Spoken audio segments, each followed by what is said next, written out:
Thank you for joining us today for the Paycheck Protection Program Loan Forgiveness Application Update.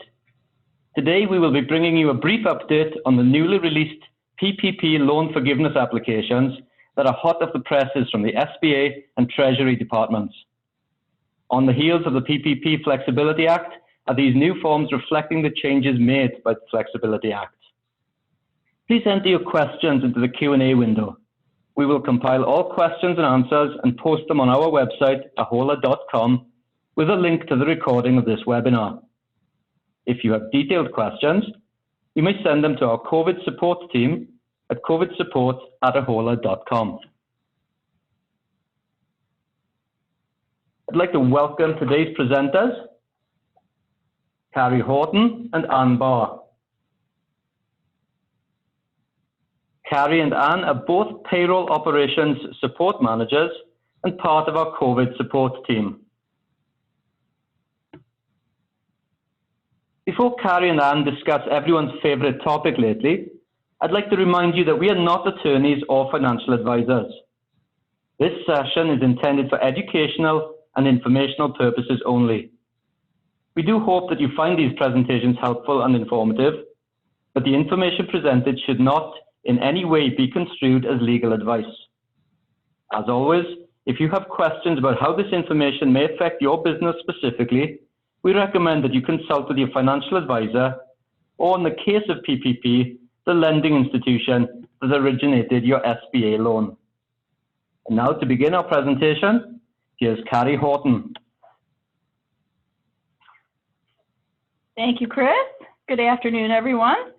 And again, thank you for taking time out of your day to join us for another PPP Loan Forgiveness Update.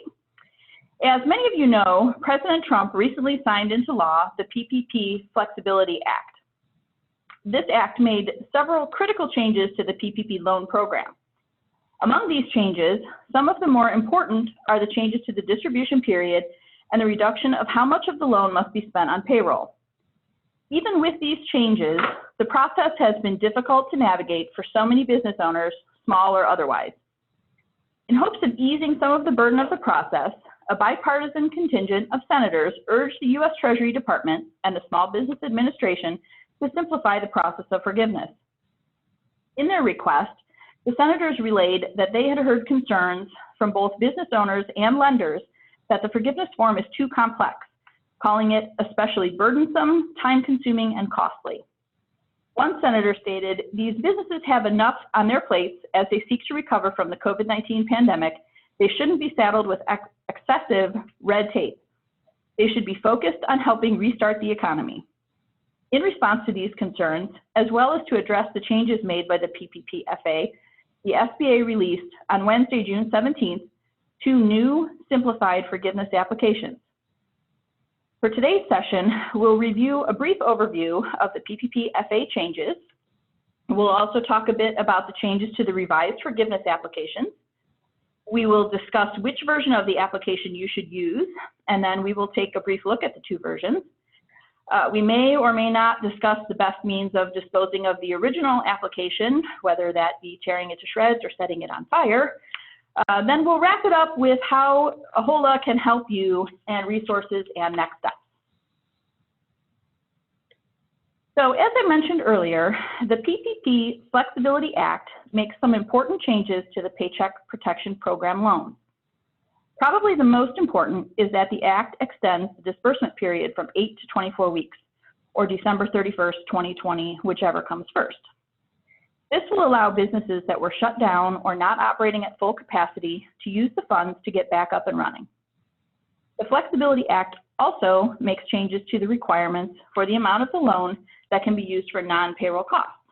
With these changes, the amount that must be used for payroll has been reduced from 75% of the total to 60% of the total, allowing 40% to be used to cover non-payroll costs like rent and utilities. It has also been stated that this 60% is not a cliff for forgiveness, and that businesses that do not meet this goal can still achieve partial forgiveness. That would be prorated to the percentage of shortfall. Another change is to the repayment terms for the PPP loan, which has been extended from 2 to 5 years. One thing to note about this change, however, is that the new 5-year term is automatic for new loan recipients, but existing loans must be renegotiated with your lending institution if you would like to extend your repayment period. PPP FA also extends the deadline for you to rehire laid off or furloughed workers and eases rehire and headcount requirements. Finally, another important point is the change to deferral of employer Social Security taxes. Previously, forgiveness of a PPP loan meant that deferral of employer portion of Social Security taxes had to stop. The Act allows those deferrals to continue even if forgiveness is granted. So this is just a quick peek at the new application. Anne will be giving us a little bit closer look at this one in just a minute. The original loan forgiveness application was 11 pages long, including instructions and worksheets. The new simplified version is 5 pages long, but with 7 pages of instructions in a separate document. So I'm just going to leave you to do the math on that one. The additional new form, which is Form 3508EZ, is a 3-page form with only 4 pages of instructions. And actually, the last page of both applications forms is optional demographic information. So that puts required pages at 4 and 2, respectively, for the new form. So which of the 2 new forms should you use when you're ready to submit your application for forgiveness? In order to use the shorter EZ form, you must meet at least one of the following 3 conditions. The first condition being that you must be a self-employed individual, an independent contractor, or a sole proprietor who had no employees at the time of the PPP loan application, and you did not include any employee salary amounts in the computation of average monthly payroll in your loan application. So if any of these are you, you may check that box and you are good to go using Form 3508EZ. The second condition is a 2-parter. If you did not reduce annual salary or hourly wages of any employee by more than 25% during the covered period or the alternative payroll covered period compared to the 1/1 to 3/31/2020 period, and you did not reduce the number of employees or the average paid hours of employees between January 1st, 2020 and the end of the covered period, you can also use the EZ form. The third condition is another 2-parter, and if you, again, did not reduce any annual salary or hourly wages of any employee by more than 25% during the covered period or the alternative covered period compared to the 1/1 to 3/31/2020 period, and you were unable to operate during the covered period at the same level of business activity as you did prior to February 15th, 2020, due to compliance with requirements or guidance issued between March 1st and December 31st, 2020 by government entities like the CDC or OSHA, etc. If you are unable to attest to one of these conditions, you cannot use the EZ form. So you must submit your forgiveness application using the full Form 3508. So as I mentioned previously, this is a simplified form, and you must meet one of the 3 conditions we just mentioned in order to use it. The EZ form itself is 3 pages long, although again, the last page is optional demographic information. Like the longer form, the 4-page instruction document is a separate document that must be retrieved separately. I know that this snip is a bit on the small side, but here is the new Form 3508EZ. Hopefully, you can see that the top half of the first page is some easy to complete information about your business name, your EIN, address, etc. Then some information about your loan, like your loan number, the disbursement date, and then some basic information about your payroll, like frequency, that kind of thing. The bottom half is going to be your dollar figures, payroll costs, mortgage, rent, and utility costs. Then a little bit of math, and hopefully line 8 matches your PPP loan amount or pretty close to it. The second page then is attestations and certifications that you must initial, indicating that you understand all of the things that are listed there. Things like you understand that the federal government may pursue recovery and or civil or criminal fraud charges if funds were knowingly used for unauthorized purposes. And again, these forms were just released on Wednesday, so we do plan to have additional webinars in the future to do a more thorough walkthrough of completing the forms.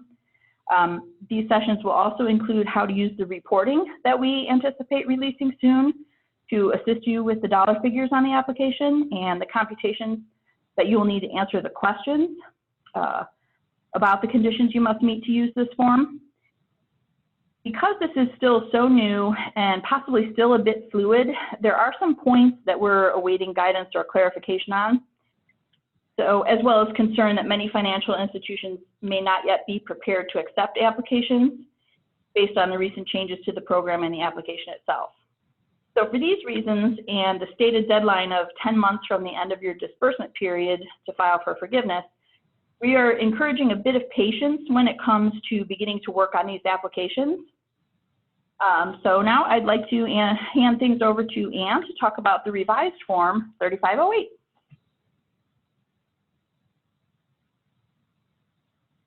Thank you, Carrie. Okay, now I'd like to give everybody a recap of the newly revised Paycheck Protection Program Loan Forgiveness Application, which is SBA Form 3508. This is the longer form and must be used by businesses who do not qualify to file Form 3508EZ. As Carrie stated, this revised form is 5 pages long. It's 4 required pages and 1 optional page, along with 7 pages of instructions. The new Form 3508 is similar to the original application in that you will complete it backwards. So you're going to start with page 4, then move to page 3, page 2, and finally page 1. But for today's discussion, I'm just going to show you the pages in numeric order. Page 1 is the PPP Loan Forgiveness Calculation Form. The top half of the form is where you will list information about your business and loan, such as the SBA and lender PPP loan numbers, the loan dollar amount, which ultimately will be used to point to your maximum forgivable amount, the loan disbursement date, the number of employees at the time of the loan application and at the time of the forgiveness application. And note, this is actual head count that they want here, not FTE count.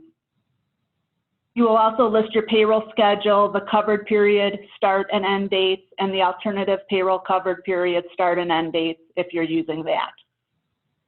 Remember, the optional alternative payroll covered period may only be used if your payroll cycle is biweekly or more frequent. If you received your loan prior to June 5th, then you have the choice of using the original 8-week period, which is 56 days, or the extended 24-week period, which is 168 days, but ending no later than December 31st of 2020. If you received your loan on June 5th or later, then you will default to the 24-week period. Then the bottom half of page 1 is really the main section of the application. Here's where you will enter your total payroll and non-payroll costs and the adjustments for any full-time equivalency and salary and wage reductions. You will calculate whether or not at least 60% of the loan amount was spent on payroll costs. And finally, the requested forgiveness amount will be entered on the last line.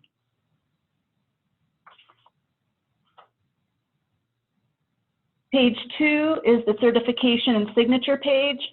Here, the borrower will initial each of the statements on the page to attest that they understand and have followed all of the PPP loan rules, that all the information on the application is true and correct, and that they understand the penalties and punishments associated with submitting false information, etc. The form must be signed at the bottom. I want to point out that pages 6 and 7 of the instructions give all the required documentation that the borrower must collect. I'm not going to go through it all right now because there's a lot of information on those pages, but just know that some of the documentation must be submitted with the application and some of it must be retained. All of the documents must be retained for 6 years after the date that the loan is forgiven or repaid in full. Be sure that you read page 6 and 7 of the instructions carefully. As like I said, the list is extensive and detailed. And one of the most important pieces of advice that we can give you regarding the forgiveness process is to be sure that you're diligent with collecting and retaining all of the required documents to support the numbers on your application. Next, page 3 of the application is the PPP Schedule A. This is the page where you will list your payroll costs, salary, hourly wage reductions, and full-time equivalency reductions.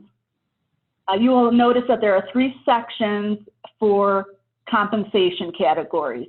1, a section for employees who earned $100,000 or less in 2019.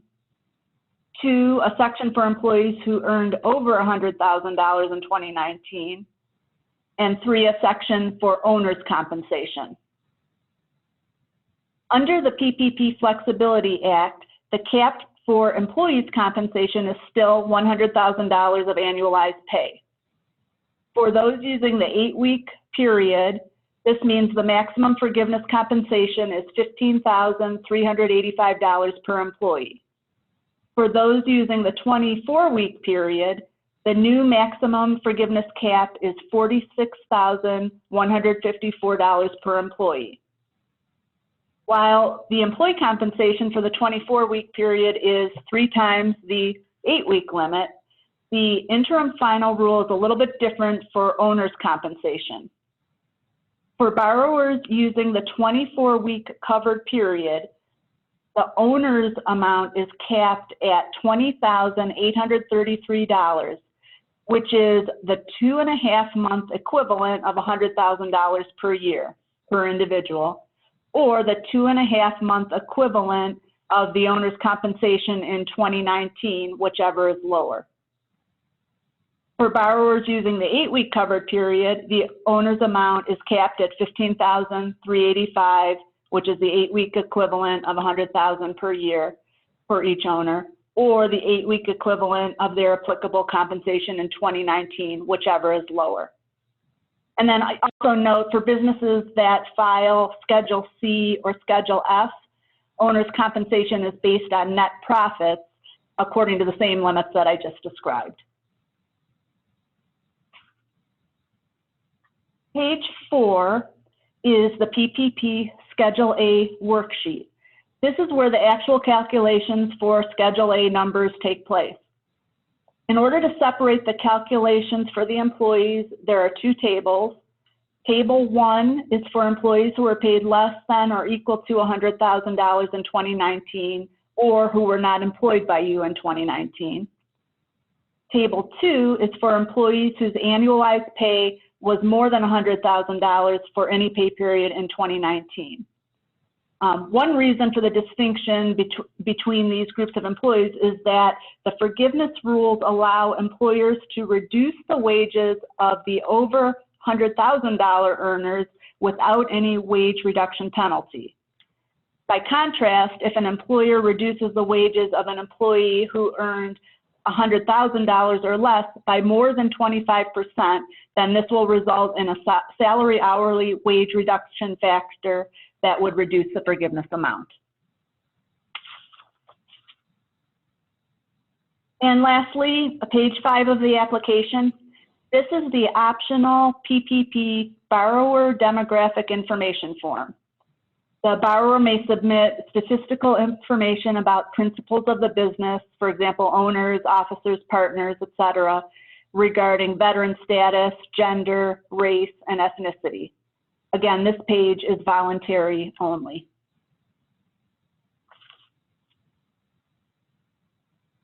By now, I'm sure you have lots of questions running through your mind. One question I wanted to mention now, because I've heard it several times over the last few weeks, is, can I use a covered period or our alternative covered period that is somewhere between the 8 and 24 weeks? And similarly, if I use the 24-week period, do I have to wait to file for forgiveness until the full 24-week period ends? Or may I file early if I've used the entire loan and met all the requirements for forgiveness? Well, my answer right now is I don't know yet. And very honestly, I have seen yes and no answers at this point for both of these questions. Right now, I'm advising that it's best to wait for the SBA and the Treasury Department to publish clarification based on these recent changes. Just keep in mind that the Flexibility Act was just signed into law 2 weeks ago, and the new applications were just published 2 days ago. So we do need to give the SBA and Treasury Department time to establish their final rulings. Of course, you may want to check with your lender to find out what guidelines they are following to determine forgiveness.